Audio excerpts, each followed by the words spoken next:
All right, folks. Well, we're going to go ahead and get started to be mindful of everyone's time and make sure that we are able to get through our presentation and, of course, leave lots of time for all of our attendees to ask their questions. So thank you all again for joining us today. My name is Patti Mendoza. I am the Director of Alumni Affairs here with the Congressional Hispanic Caucus Institute. And it's a pleasure to be partnering with my colleague, Juan Manuel Martinez, and our respective university partners who are our invited guests today. And you'll have an opportunity to learn more about each one of them and also learn more about their respective programs and ask them any questions you might have. So we're really excited for today's session.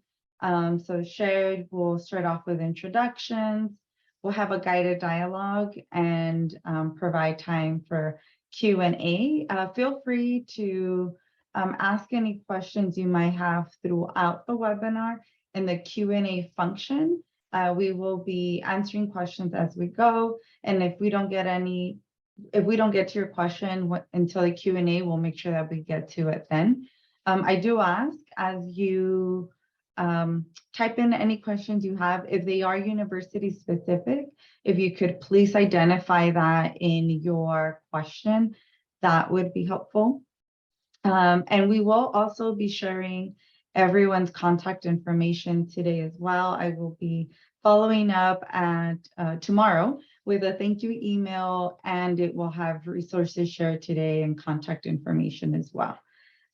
So with that, again, just excited to be here, and I'm going to hand it off to Juan Manuel Martinez, who's going to kick us off with presenter introductions. Thank you, Patti. I reiterate what Patti said. Very excited to have you all join us today. I want to introduce all of our panelists, our university partners. Many have been partners of CHCI for a long time. And so we're very excited to have this opportunity to have them come speak to our alumni throughout the country, as well as our current fellows and interns. So first, I want to start off with Jeff Chittister. He's the Executive Director of External Affairs at the University of Virginia at the Frank Banton School of Leadership and Public Policy. Jeff oversees admissions, strategic partnerships, communications, and marketing, and the broader external affairs portfolio. He received his BA in political science from Grove City College in Pennsylvania, and his master's in international history from the London School of Economics. He also has an MA in politics from the University of Virginia and an MBA from the University of Massachusetts at Amherst. Thank you, Jeff, for joining us today. I'd like to introduce Sara Esquivel. Sara is a first-generation college student born in San Jose, Costa Rica. She was raised in Los Angeles, California. Sara is currently the Associate Director of Recruitment and Admissions at the Price School of Public Policy at the University of Southern California. As part of her role, she serves on the Standing Committee for the school's Initiative for Diversity, Social Justice, and Inclusion, where she oversees recruitment and retention. In this capacity, Sara works with national organizations and local schools to provide educational access for underrepresented students interested in public policy and urban planning. Sara graduated with her bachelor's degree from Occidental College, where she majored in sociology and Spanish literacy studies. She also holds a master's in education in post-secondary administration and student affairs from the University of Southern California. Sara, thank you very much for joining us today. Next, I'll be introducing Christie Portlock.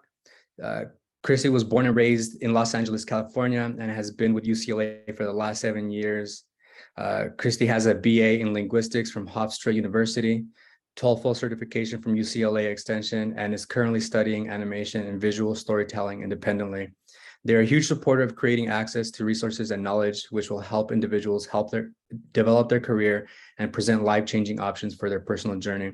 Christie currently serves as Assistant Director of Recruitment and Admissions at the University of California, Los Angeles, Luskin School of Public Affairs. Christie, thank you very much for joining us today. Next, I'll be introducing Priscilla Morales. Priscilla Morales serves as the Assistant Director of Admissions from Carnegie Mellon University's Heinz College of Information Systems and Public Policy. She identifies as Mexican-American or Chicana from El Paso, Texas. Priscilla holds a Master of Education in Student Development and Higher Education Administration and is enthusiastic about helping students navigate the next steps in their career journeys. Priscilla, thank you very much for joining us today. And finally, last but not least, we have Stephanie Warden. Stephanie Warden is the Associate Director of Admission and Financial Aid at Syracuse University's Maxwell School of Citizenship and Public Affairs. In this primary point they are also the primary point of contact regarding all residential / in-person graduate programs offered through the Syracuse University's school, Maxwell's Department of Public Administration and International Affairs. In her role, Stephanie helps prospective students explore program details, learn about Maxwell's school community, and navigate the admission enrollment process. Stephanie is responsible for coordinating the admission committee and issuing admission and financial aid decisions on behalf of the school, department, and faculty. Thank you all very much for joining us today. We're very excited to have this conversation. Again, today we're speaking with alumni throughout the country, as well as our current program participants. We're going to start off by asking everyone a couple of questions where we're going to go through and have every individual answer to each question one by one. Again, if you have any questions, feel free to drop those into the Q&A chat and we'll address those at the end. So first, I'd like to direct the first question to Jeff. Jeff, can you tell us a little bit about your graduate school programs? Yeah, thank you thank you everybody for joining us tonight and taking some time out of your evening. So we only have one graduate program. So I can tell you about that one. It is a Master of Public Policy, or an MPP. And what makes our MPP different, and I want to emphasize, it's different. It's not necessarily better. That's always up to the individual applicant. I'm on a panel tonight with some truly extraordinary programs that I respect a ton. So not necessarily better, but what makes our program different is the teaching and training and leadership. Our mission is really to cultivate what we think of as the next generation of policy leaders, people who want to be in the arena, agents of meaningful change in the policy world. It's a 2-year program, full-time in residence. So we welcome new cohorts each fall. Each class, we bring in around 90 graduate students. They typically come from around 40 different majors. So there really is an incredible breadth and diversity of interest coming into our school, which I believe is pretty common among MPP programs. Community is very important at Batten. So we really try hard to maintain a student to faculty ratio of about 10 to 1. You really get to know your fellow students. You're in the trenches with them. Group work, teamwork, you really get to know your faculty, your administrators, your alumni network. And that's partly because we think of our program not so much as a 2-year degree. It's really a lifelong relationship. I always tell prospective applicants, I'm not really in a position to tell someone where they should go to graduate school. I think that's a very intensely personal decision, but I am grateful to be here, tell you a bit more about what we're doing at Batten, and I'm looking forward to the rest of the conversation tonight. Excellent, Jeff. Thank you for that. Sarah, do you mind addressing the same question for us? Sure, absolutely. Hi, everyone. Again, really happy to be here, and thanks again for all of you taking your time out of your evening to join us, or afternoon, wherever you are. As Juan Manuel said, I'm Sarah Esquivel. I'm the Associate Director of Recruitment Admission for the Price School of Public Policy at USC. We're located in LA, in Los Angeles, California. And so for us, we really look at our location in LA as a huge advantage, especially when it comes to studying policy and all of the respective fields that basically that we focus on as a school. So we really look at LA as this living and learning laboratory, and that really applies to all of our programs. So we're a little different. We have 7 programs and we're just growing, it seems.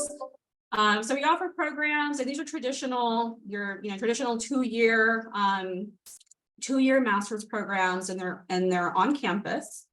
So we offer a master's in public policy, a master's in public administration, a master's in public policy data science, which is one of our newer programs. We also offer a master's in urban planning, a master's in health administration, a master's in nonprofit leadership and management. And then finally, we also offer a master's in real estate development. So all that said, we have lots of different programs to choose from, in addition to certificate programs. Many of our students sometimes can't decide between one of the master's programs or a certificate program. So it's actually very common for our students to do a dual degree, which is where they would earn 2 master's degrees, typically in 3 years.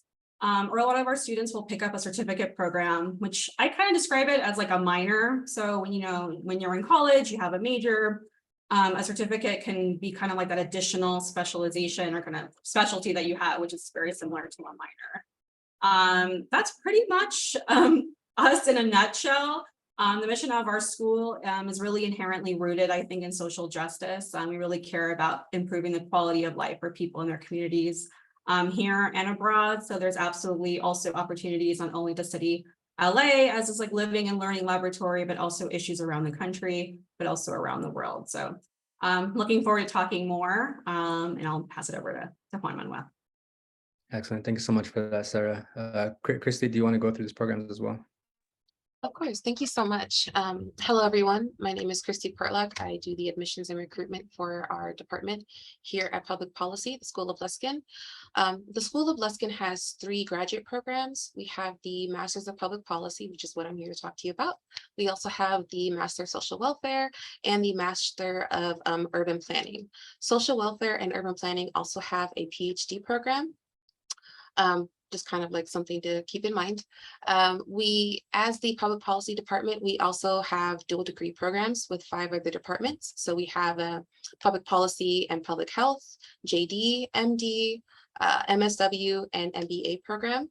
We, like the School of Price, we offer certificate programs, and they can be earned concurrently while you're completing your 2-year degree or your dual degree. It's totally up to you.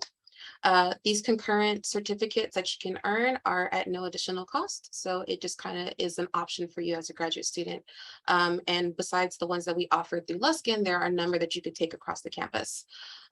We are 2-year full-time in person, public health permitting. And I want to say what sets our program apart is that we're fairly flexible, as in you can combine a number of concentrations to kind of build out your own program. We are applied, so you do have to complete a 400-hour internship.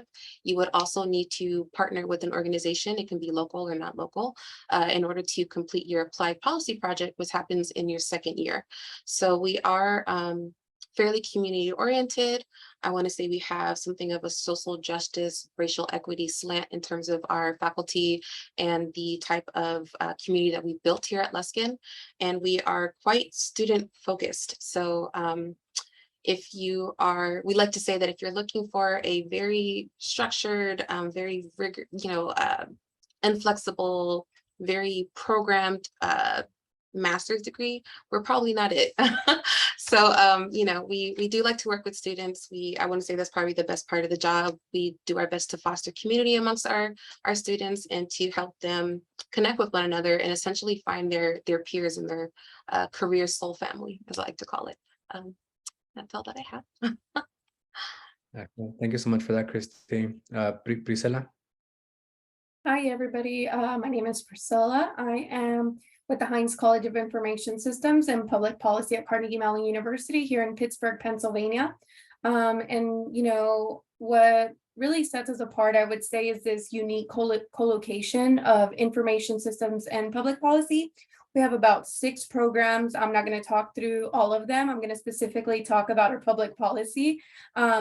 And we have 3 separate tracks within public policy. So the first one would be kind of that generalist approach to public policy for those who want to, get those broad reaching, widely applicable skills and spend 2 years here in Pittsburgh. The next track that you could take would be the data analytics track. And so for those people who want to use analytics and technology to really make these policy decisions, that would be the best track for you. And then lastly, our Washington, D.C. track. So this would allow students to take their first year in Pittsburgh, and then in year 2, go off to DC and really get like full-time experience in DC while earning their master's degree. So we like to say that our programs focus on people, policy, and technology, because we're really all about solving real world problems that society is facing as a whole. So we use group work, client-based projects, and lots of opportunities to kind of allow students to work part-time and also complete the required internship.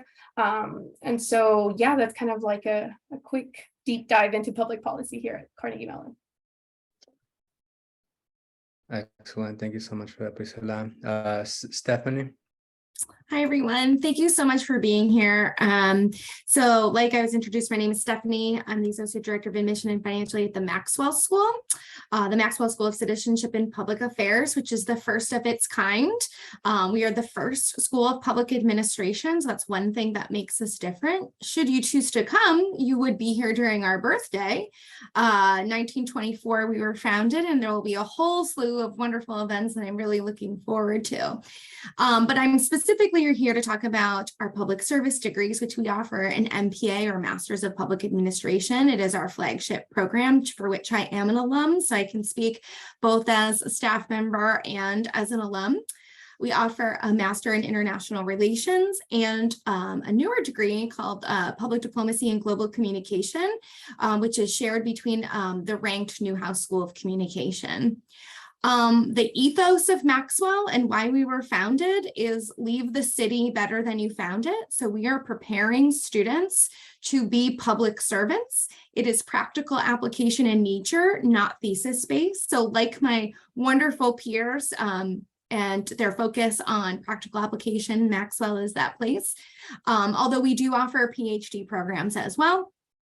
But our main focus is preparing students to go work and serve the public good in any domain in which they choose to practice.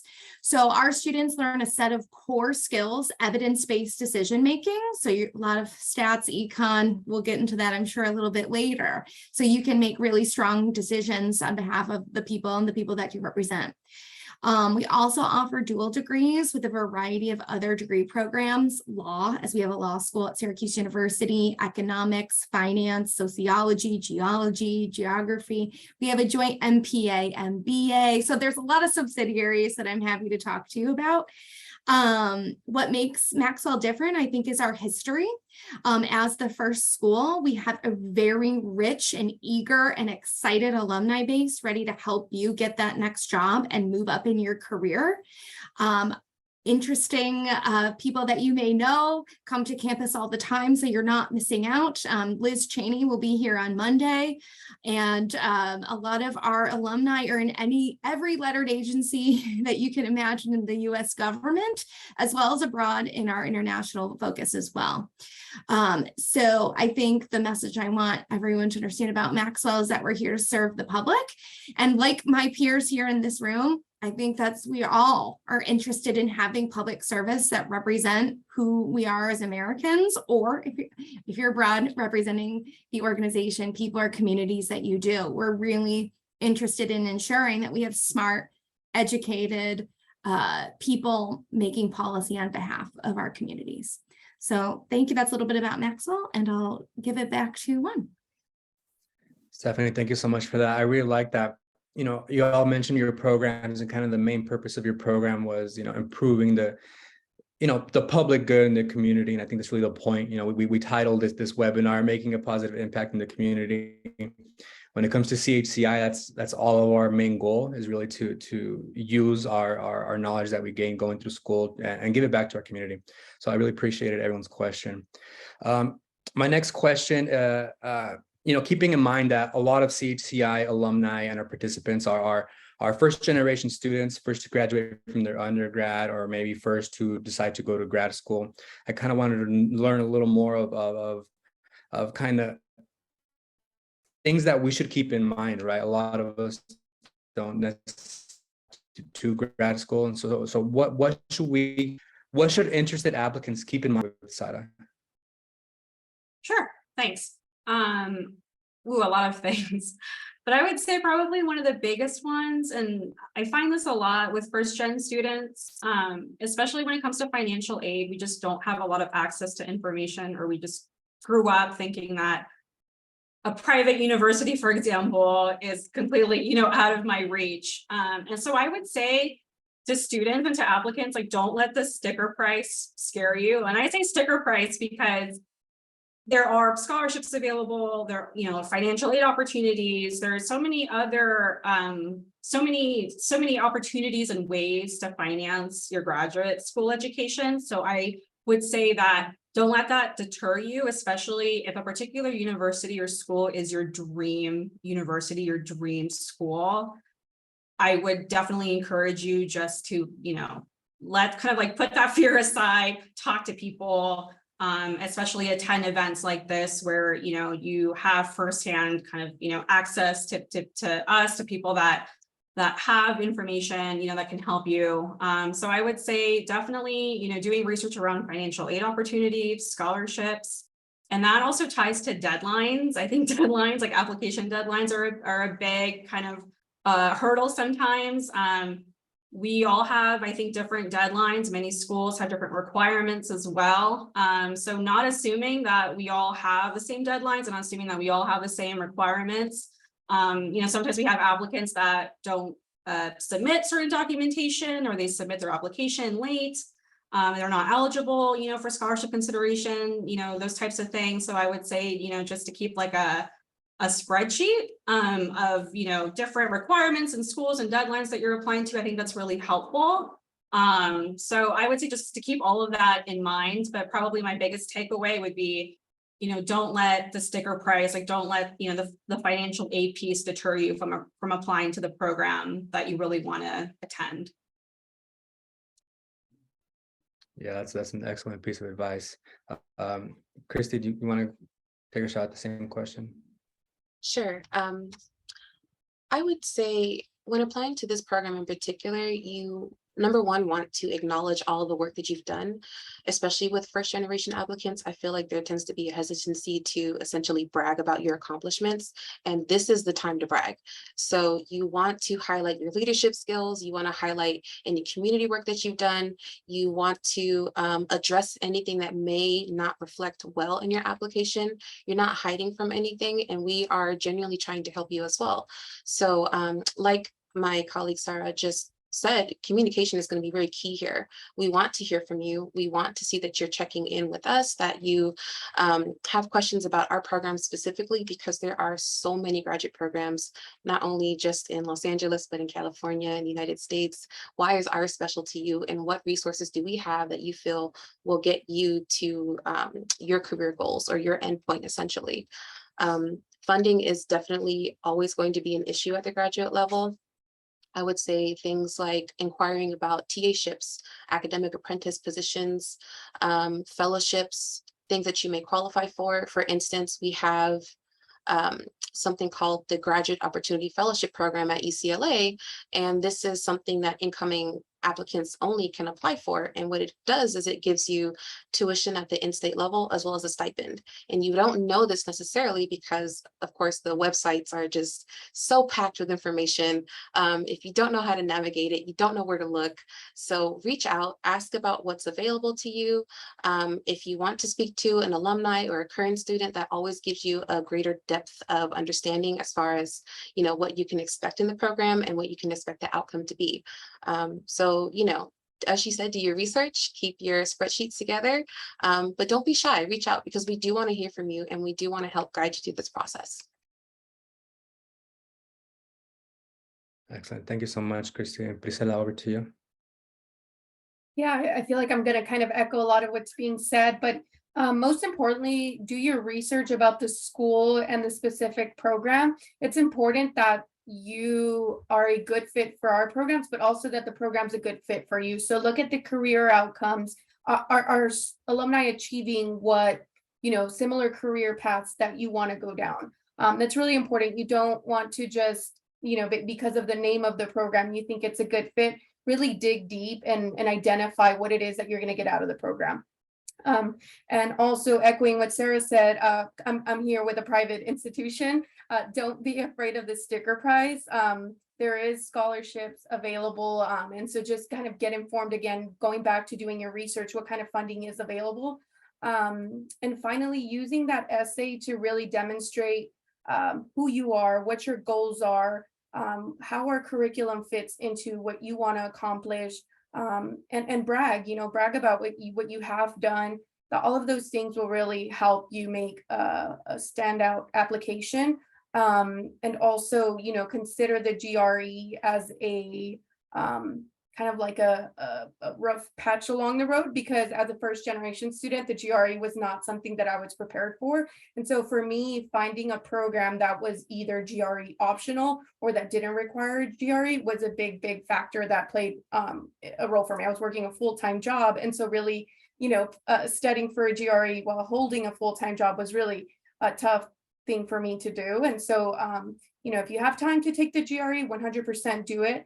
But if not, consider programs that are either GRE optional or that they don't require it at all. Awesome. Stephanie? Thank you so much. Again, Priscilla, I want to echo those that went before me that I think Sarah said it. Don't let the sticker price be a barrier to your application. You won't know the true cost of your education until you're admitted and you get that financial aid award. So I think that's a terrific message. And like Priscilla said, know what program you're going into and what each school offers. What I call an MPA, someone else might call an MPP, right? So knowing that. So with that, I want to underscore what my predecessors just said. So I would say when you're applying to graduate school, use all of the real estate in your application. Maximize anytime you can put in data into that application, either highlight a strength or explain a weakness. So in your personal statement, it could explain what's motivating you, why, and what makes you different might be one of the reasons that puts you on the top of the pile. I was interested in technology policy. Someone sat next to me was interested in sex trafficking. Another's interested in food. Another's interested in SNAP programs or social welfare programs, right? Those things are important in your application. You can use your letters of recommendation, again, to highlight a strength or explain a weakness. Maybe you didn't, just like Priscilla said, maybe you didn't want to take the GRE, you had a lot going on. I know when I was applying to graduate school, that was not fun for me either. So I used one of my letters of recommendation from one of my faculty members that taught my math class, which I thought was a weakness. So anytime in the application that you can share something new, I think that would only help you. It's essentially this. What evidence can you give to people like us that says that you can do the work, you want to be here, and you understand the program? That's all an application is doing. So maximize the space. I think that's my answer. So, thanks, Gwen. Excellent. Thank you so much. Jeff, want to finalize? Want to take a shot at that question as well? Short answer is ditto. Great answers. I couldn't agree more. I think, related to that, I mean, the two pieces of advice I often give people in terms of, we all get some version of how can I put in a strong application? What's the best way to apply it? It really, what my colleagues on the panel have said is spot on. Get to know the schools you're applying to, get to know what drives them, what makes them tick. Then tell them why you're interested in joining them. That really resonates with us because, there is this wonderful diversity of programs out there. Whatever you're interested in doing, there's a program for you. That's the greatness of higher education right now at the graduate level. And we all want people who have bought into what we spend our days and often nights and weekends doing, because we believe in it. We're at our schools because we very much believe in those missions. So tell us that you get it and tell us why you want to be part of it. Another just very simple, and it seems to be a very obvious piece of advice would be answer the essay questions as they're written. I know it's tiring to fill out a lot of applications. I get it. But we usually craft our essay questions in ways that try and draw out information that we find to be valuable. And so we know when people sort of cut and paste an answer from a previous application, especially when they don't change the name to our school. And so we want to make sure that you've actually sort of internalized the question, because they're opportunities for us to really discover information that matters to what we're trying to do. If I can just offer one more, I guess, just sort of friendly piece of advice is that remember that you're the asset here. Any graduate school is going to be really, really fortunate to have someone who's going through a top rate program like CHCI. So, make sure you get your questions answered and try to have fun with the process. You've really earned it.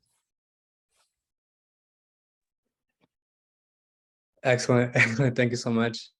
I want to go to the next question. I think that last question really leads into this next one, specifically, kind of probably some of the feelings that a lot of the people who joined us today may be wondering, but this is why they joined and the information they really want to receive. So next, I want to ask Christie, and then the same question to everyone else is what challenges have you, do you know of that first generation students encountered at your university? And what services does your program offer to support those students in overcoming those specific challenges? Yeah, that's a great question.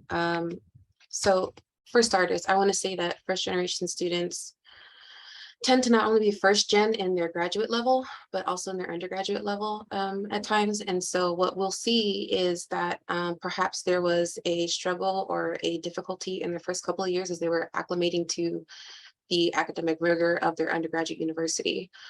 What we always ask our applicants to do is to reach out if there's anything they need to explain or to submit an addendum to kind of address this, because we understand that transition is not easy, especially when you don't have support or you have to work full time, or you are also caring for your family in ways that maybe your peers didn't have to do.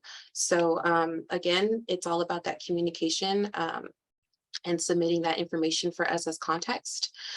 We also have made our GRE optional because access to the GRE is difficult. Sometimes having the time to sit or study for it, as Priscilla mentioned, is not always a viable plan. Sometimes it's not a test that you can afford. I think it's like $300, maybe $400 every time you want to take it. And if you don't do well, you have to schedule out. So we do keep that optional.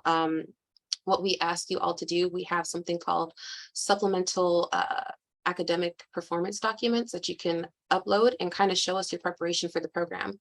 We are also quite quantitative heavy, so we are looking for students that have taken an intro stats or an intro econ, especially if you are not sitting for the GRE. And then we have a number of student groups, workshops, and programs to support first generation students.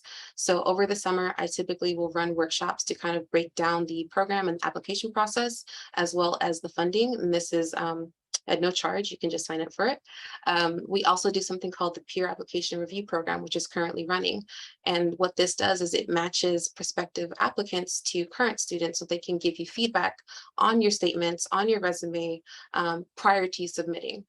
And this is also to kind of help you touch base with the resources, the style of the program, what their experience has been, and what you can expect your experience to be. I also feel like this tends to foster community. So, if you have someone that you can kind of reach out to, or maybe your peer reviewer, you're admitted to the program, you see your peer reviewer, now you already have someone that you can kind of connect with, like, oh my God, you helped me with my whole application process. That was amazing. So we do try to just build in these additional supports. But as always, I want to say my foundational response is to just communicate your needs. We are all here to help you navigate this process. And it doesn't have to be this scary, overwhelming thing. If you don't want it to be, which we don't want it to be for any of you. So definitely reach out. And if you see any of these programs or workshops, please feel free to sign up. Excellent. Thank you, Christie. Priscilla? So I guess I'm going to talk a little bit about the challenges that some of our students face first, and then I'll talk about the support that we provide. So some of the biggest challenges our students face, aside from like academics and the grad school rigor, it's more of like that pressure of being part of a top tier institution. Carnegie Mellon is kind of, I like to say it's kind of a big deal. And so for them to be at Carnegie Mellon and having that pressure that they need to succeed, that they can't fail out, that they have to, get this master's degree, that really makes them, feel stressed and, at the same time being distanced from their usual support circles. That makes it really challenging for them, especially if you're a first generation student. Your parents don't usually understand what you're going through. They just expect you to get it done, which can be really challenging for a lot of students. And so we really try to do one-on-one support or connect them with groups like this group called First Together at CMU. And so really hoping that we can help them fill those voids. First Together hosts gatherings throughout the year and invites students, staff, and faculty who identify as first gen to come together and kind of build this community around, being the first in our families. So aside from that, within Heinz College, we offer a similar program as Christie mentioned. We call it the Diversity and Policy Mentor Program. And so really this mentor program is geared towards helping underrepresented minorities get that second eyes on their application to make sure that you kind of put your best foot forward when you do hit submit. And, aside from mentorship programs, we have academic success centers, student affairs, all of these support systems that are surrounding our students. Those will be available to first generation students and the body as a whole, the student body. Thank you for that. Sarah? Step, apologize. Okay, yeah, sure. So this is a tough question to answer in a short amount of time. The question is, what challenges do first generation students have? And as I was a first generation student, and I think I'm going to answer this on a personal one and also as an administrator, and to say I really struggled with navigating bureaucracy. I didn't understand the words people were using. I didn't understand the context of how it fit into things. And that made it really hard for me, which is why I choose to do this job. I chose this job because I had that kind of experience and I wanted to help students navigate those processes. So my advice to any first generation student or any student really is to understand the context in which you sit in your programs and how it works, particularly when it comes to financial aid. Financial aid works differently at the graduate level than it does in undergrad. So building relationships with people like us so that you can understand how it fits in, so you know what question to ask. I never knew what to ask because I was so overwhelmed the whole time. So do not be afraid. We all want to answer your questions and help you. And as an administrator, what I see, so that was more of a personal experience. Like Priscilla mentioned, our students, I often see struggle with imposter syndrome. And I want to say, and I know I'm seeing my colleagues shake their head. I know your students, these are top, all of the programs here are top ranked, wonderful institutions that have a lot to offer you. But like Jeff said, you have a lot to offer them. If you're admitted, you deserve to be there.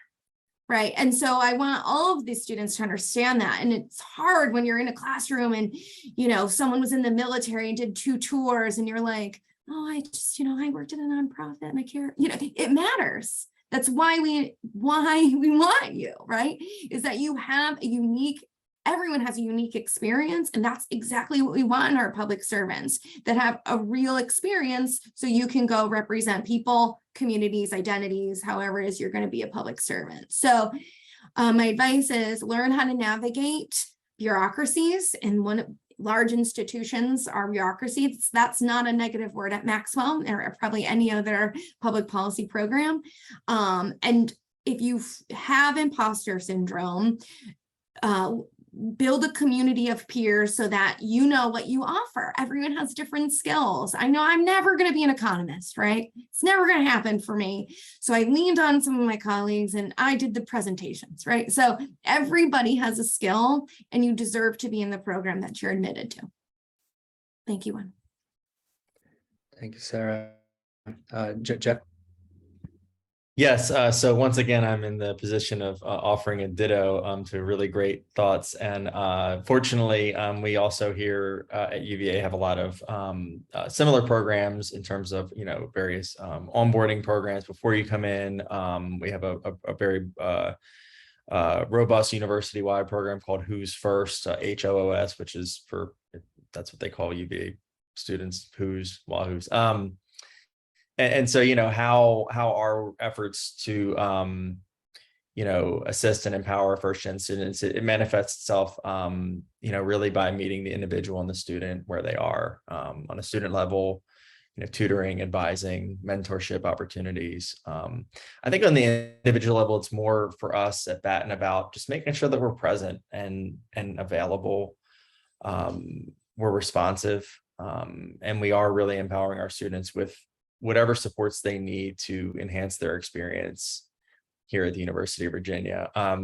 This is also something that, like a lot of folks on this call, it's very personally relevant to me. I'm a first gen student who came to UVA for graduate school. So I'm aware of the questions now that I frankly wasn't aware of at that time when I came here, and that I wish I knew.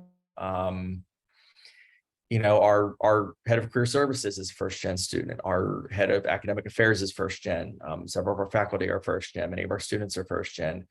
And I mentioned earlier, community is really important for us here at Batten, and we want our students to succeed, because when they succeed, we all benefit from it. So I think, you know, we certainly have formal programs, but I think, you know, helping to educate and equip and empower is just something that's in our DNA. And it really flows from our desire to have a community of successful leaders in the policy world. And so it's something we all believe in. And fortunately, a lot of us can share our own first person experiences in that as well.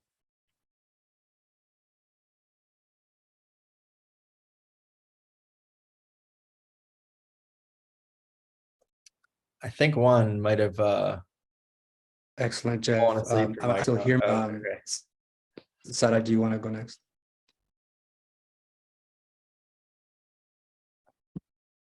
Juan, you just froze on us for a little bit. If you want to repeat yourself.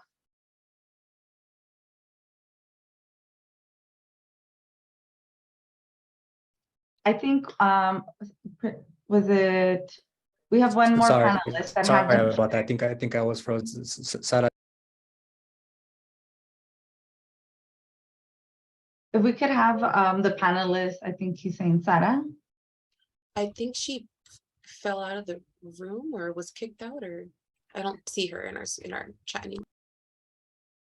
Yes, I don't see her, and she might rejoin, and when she does, I will go ahead and bring her over as a panelist. So She's on Juan Manuel's connection. I think so. That's what happens when they leave us and go traveling to all these wonderful places. Well, I will continue to move us forward. I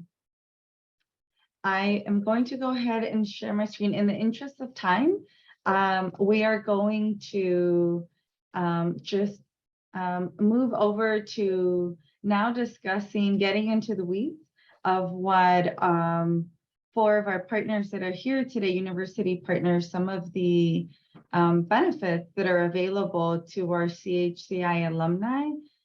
Figured a slide would be a little bit easier on folks' eyes. I'm a visual learner, so we have this up here for everyone to review. So I'll give all of our participants a moment to just kind of take this information in the event that it's new to all of you, for our university, or for listed university partners here. For your awareness, I make sure that we share this with our participants as soon as they're completing their program, and also to our alumni, but this might be new to some folks here. We have 10 minutes to take questions. So before we take questions, if again, in the interest of time, if any of our 4 university partners have anything they'd like to add based on what we currently have up on our slide, please feel free to do so now. Patty, can I jump in? Yeah. I'm sorry, Priscilla, I don't know who raised our hands first. I said. So Maxwell isn't on this slide. And I know I owe an email, but Maxwell does offer a guaranteed minimum of 30% tuition discount. And our MPA program is only 1 year long. So in terms of cost of living and expenses, it's a pretty good deal. And let me share that's a minimum we will, if strong candidates will often receive a higher discounted tuition than that. In addition, any student as part of this program does not have to pay an application fee. The application fee waiver on the website isn't up yet, but I'll let Patty and Juan know when that happens so that you can have that information. And students part of this program can also defer admission for a year if they wanted to. So thank you for the space to share Maxwell's award. Thanks. Priscilla? I'll go ahead and jump in. So I just want to point out here that none of our applications actually have a fee. So I guess if you were expecting a fee waiver to come at some point, just know that when you do your application there, you will never be asked to pay a fee. And then secondly, the guaranteed minimum is 30%, but most CHCI alumni can expect more like 75 grand to 100 grand in tuition dollars. So 30% is really like 32,000, but you can expect kind of like the higher end because we truly value what CHCI does. And we really do feel like this is a good fit for both of us mutually. Thank you, Priscilla. Christie? Yeah, I do want to say that the annual fellowship, this is the minimum. So this is what you are guaranteed to receive as a CHCI alum. We are looking for you in the application, so make sure you put that on your resume or you indicate it somewhere because we do want to see you. And I see that someone in the chat asked if the UCLA JD MPP program, the application fee waiver only applies to the MPP and not the JD. That is correct because this is where the partnership lies.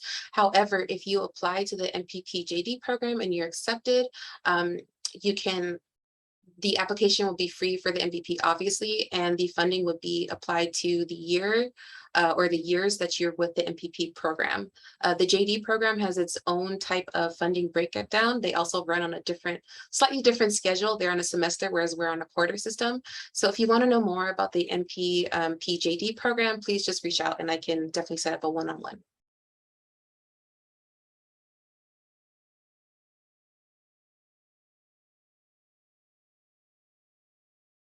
Can everyone hear me now? I think Jeff, do you want to go next? Yeah, I just wanted to say, like, you know, if you look, it looks like, you know, all of us here, and I imagine many more places are offering funding, and I just want to just note this really a testament to the strength of the CHCI programs. You know, I'm sure all my colleagues agree that we'd be, you know, really fortunate to have anyone that's been part of CHCI. But I just wanted to point out this is not something that I think is a normal incentive for a lot of organizations. And I think I know for us and everybody else here, it really is due to the strength of the programs that CHCI runs. So just want to, if there's any sort of doubt as to where you might belong, certainly this should dispel some of that, because I think we all have shown in a lot of ways how much we really tremendously value what CHCI is doing. So just wanted to point out that this is a testament to the great work being done by you all. Thank you, Jeff. We appreciate that. And Sarah, I see that you are back. As you can see here, we are listing our partnership and what that means in regards to benefits to our alumni. So we were just creating space for you all if there was anything else you wanted to add that our participants might not be seeing currently up on the slide. Sure, thank you so much. My apologies, profuse apologies. My internet went out. It's just one of those things that we can't control, right? But thank you. Yes, I'll echo what most of my colleagues have already said. A lot of these minimum kind of scholarship minimums, again, they are the minimums. We offer merit-based scholarships, and so the CHCI kind of agreement is that minimum. But if you apply for our merit-based scholarships by our December 15th deadline, which is for fall admission, you could receive up to more, sometimes half tuition, full tuition, and then also in addition to, the application fee waiver. Thank you for sharing. And that actually brings us to a question that we had in the chat a little bit earlier, our own application timeline. I know you just mentioned, Sara, for your priority application. I'm sure that it could vary between priority application and then your regular deadline. So if you all wanted to put any of that in the chat, and or in addition to that, we could also send that out to all of the program participants, but I do, want to create space for you all to share any deadlines that you think would be helpful for folks joining us now to be mindful of.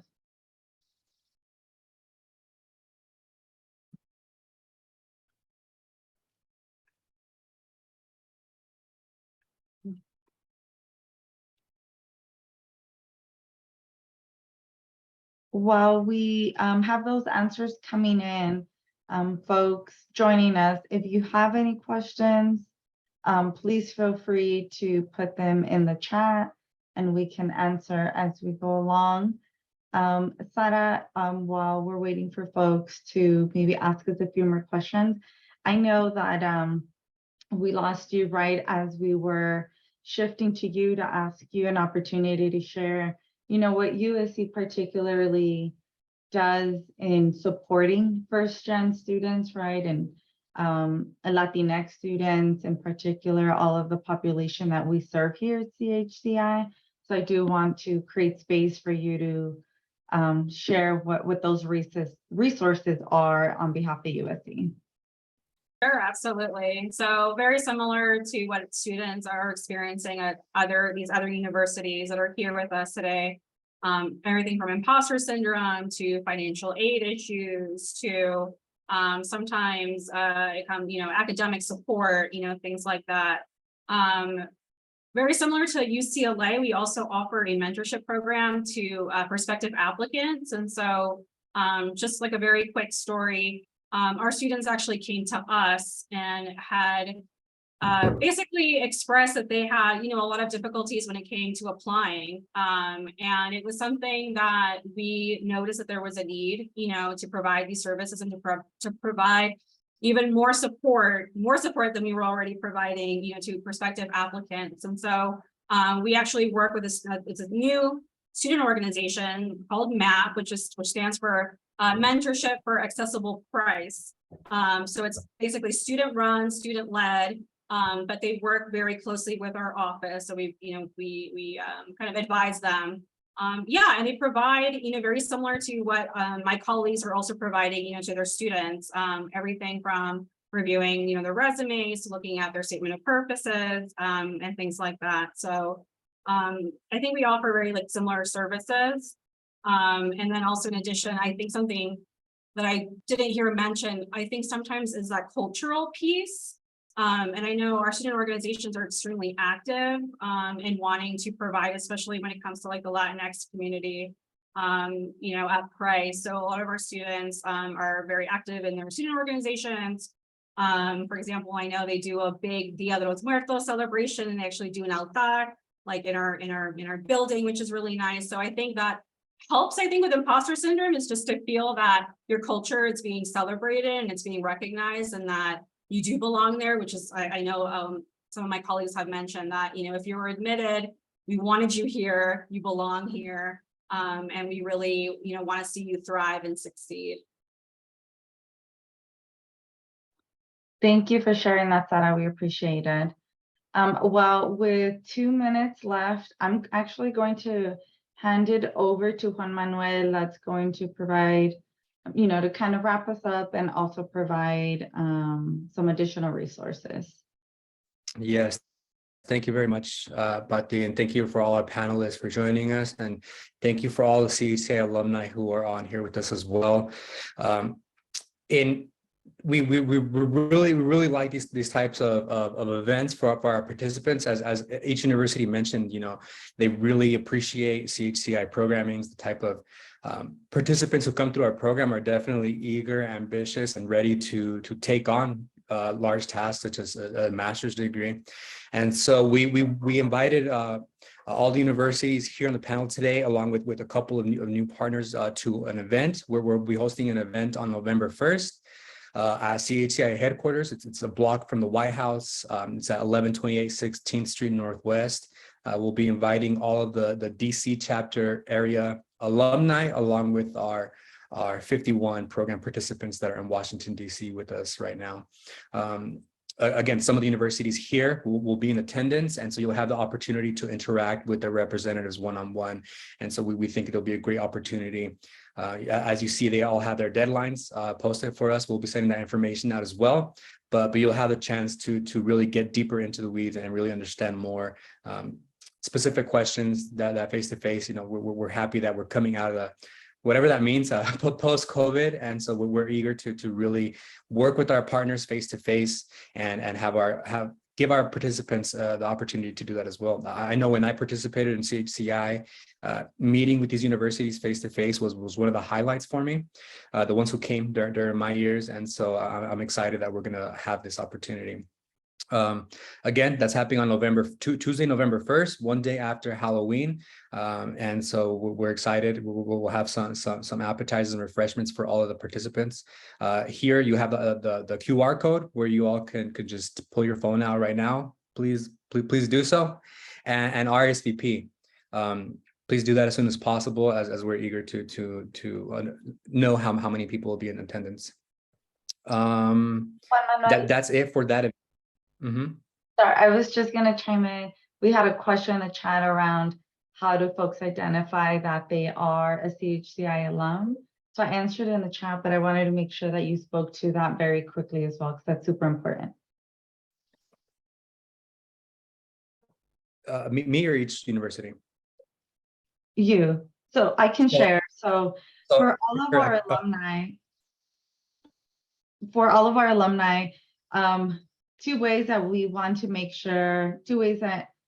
two action steps that you can take to make sure that all of the universities represented here are aware that you're an alum is definitely speak to it in your essay, in your application.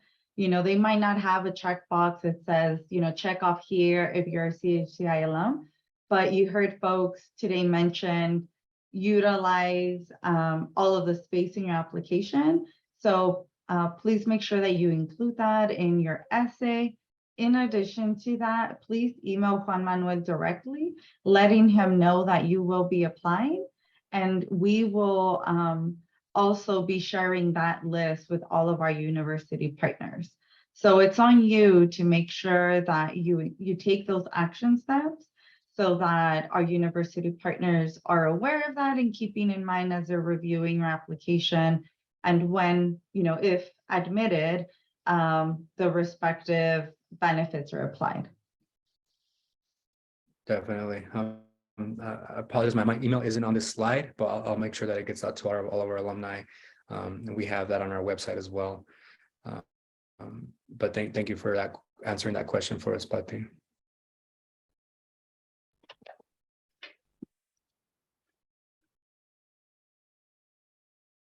Well, with that, we really want to thank you all for joining us today.